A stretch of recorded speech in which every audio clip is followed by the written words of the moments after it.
Now, you don't have to be a pro at this. I think all of us here that are podcasters started with our little mini mic and trying to talk into the microphone and get used to it before we ever started putting anything out there. There are podcasts that are called audio dramas, which is a story, and then you have multiple voices. It's usually produced by some kind of sound engineer, and they all do different voices, and it's more like the old-time radio shows. Right, no narration. Right. Then you have what we call a straight read, which is just someone sitting in front of their mic telling the story, period. They're not using voices, they're not putting sounds in, they're just reading it. Kind of like the audiobooks that you buy in the store on CD, where there's just, straight read. There might be some music, but they're not going to be putting in all the little bells and whistles. Then you have an audio drama that the author usually produces with different kinds of voices. That's the type that I do. Rhonda does, Arlene does, and Heather, I think she does that too. We all do it all ourselves. We rarely use other people's voices, and we use the pitch software, or at least I do, to kind of change the voices, make them sound manly or girly or whatever it is. Then the last type of podcast is like a free form or a radio show kind of podcast. And that would be you sitting in front of the mic. Maybe you have a couple of your friends on Skype, whatever, and you're just talking about whatever it is that your show's about. Horror is mine. Or, maybe you're talking about sports or whatever it is.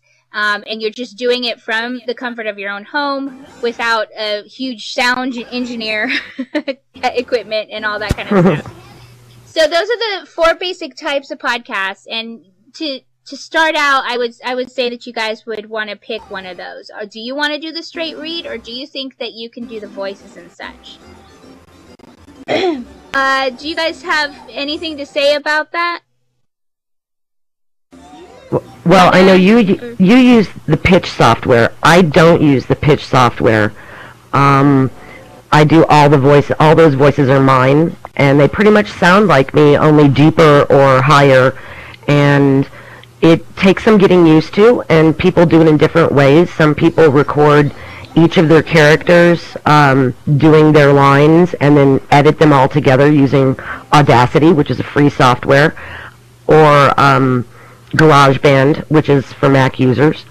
And, it's a matter of, for me, it was a matter of learning to drop in the sound effects at the appropriate time and not overdo it. Right. And I don't even add sound effects to mine. I know that Rhonda does a straight read with some slight changes for the voice, which is what I do. But she also added sound effects, which I've only ever done for my short stories. I didn't add sound effects. I basically added music, and that was enough in the very beginning. I think that Rhonda was listening to more podcasts before I was able to do that, and she got the idea to add more of the sound effects as she went along. I've done it a lot now for my short pieces, and I probably will add more for my next novel that I podcast. Yeah, I do use the pitch software, and that is because I sound like Minnie Mouse. And if I don't use the pitch software, you'll come out with a guy going, "Hey, how's it going?" And nobody wants to hear that.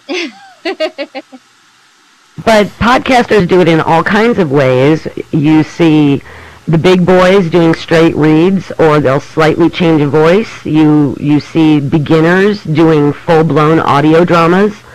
And those are, of course, are really difficult to put together and hard to coordinate because you have so many voices that you have to get, and everybody's microphone setup is different.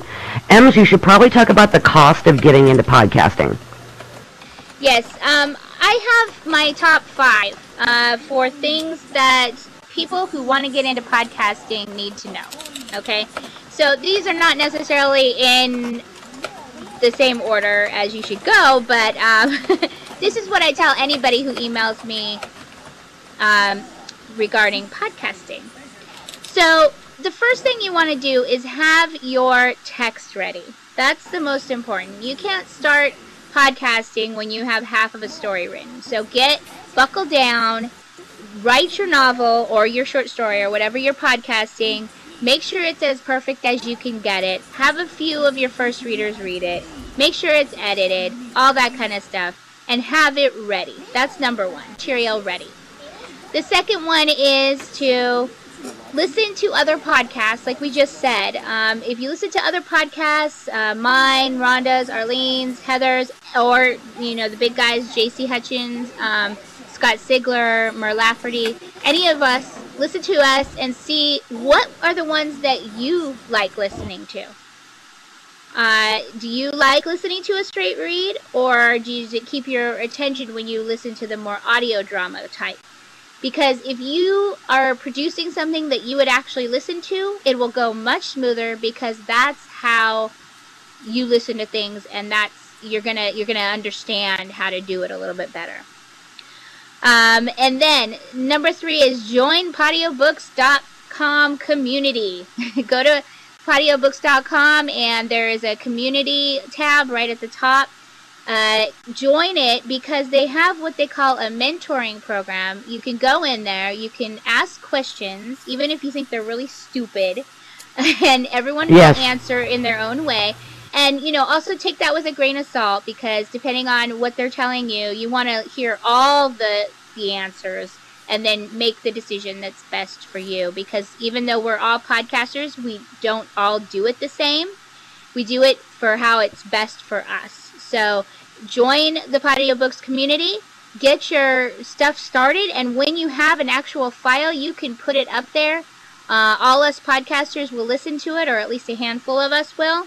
And then we'll tell you, this is good, this is bad, this is, this is a little, I heard a little click, or I heard the intro is too loud, or you're reading too fast, which is one of the biggest mistakes that new podcasters make, is reading too fast.